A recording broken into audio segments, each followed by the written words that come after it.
Joining me now is Kentucky Senator Rand Paul. You wrote a great article, Real Men as well as Pull No Punches Women Cut Taxes because it takes courage. You wrote about something that drives me crazy as someone who can do math and study economics. You said, let me translate a little bit of Washington speak for you. Revenue neutral tax cuts aren't really tax cuts. It's more like tax shifting. Some will pay more, some will pay less. The net effect is the government collects the same amount of taxes. Why is that?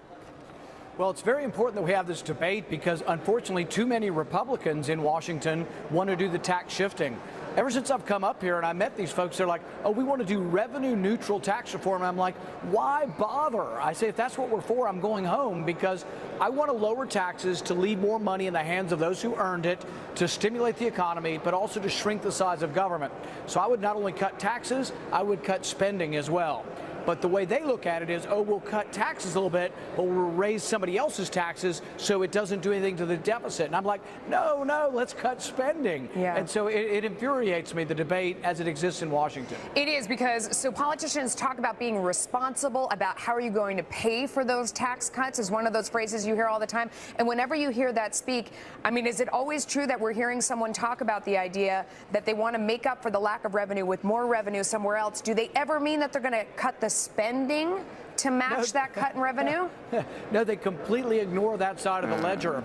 But the thing is that when we really cut taxes dramatically, when Kennedy did it, and then when Reagan did it again, we got enormous growth. This country is a great country. We're doing pretty well, but we could do so much better. Millions of jobs could be created. When Reagan cut taxes, we had GDP growth of 7% one year. We could have that again. Yeah. China grew like that for decades. We could do it again in our country and keep those jobs here, keep them from going overseas, but we need to cut our taxes. So you said something really important there. Treasury Secretary Steve Mnuchin talked about paying for these tax cuts by making it up in growth in the economy, that when more money stays in the hands of the people in our audience that are watching, when you earn it, you get to keep more of it, that it grows the economy. Same with corporations, they'll hire more people. But that growth alone, does that make up for the loss of revenue in order to not grow the debt? Or do we still, even with that growth, have to cut the size of government?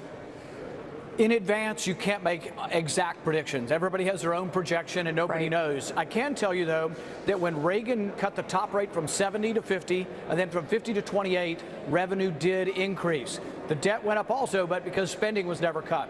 So spending is part of the equation. I would say cut the tax rates, see the economic growth, and if revenue is declining, cut spending. Yeah, you made a really important point there. When they talk about what these tax cuts will cost in terms of lost revenue, it's called static accounting. They're counting on no growth when they tell you what that number is. So you said nobody really knows what the result is going to be before we cut, and that's so true. I wanted to make that point. Senator Paul, I wish we had more time. Thanks for coming on. Great math, great points. I love it. Thanks. All right. The White House mulling another trade shakeup as the administration turns its attention from milk and lumber to aluminum. Why it's being called a national security issue?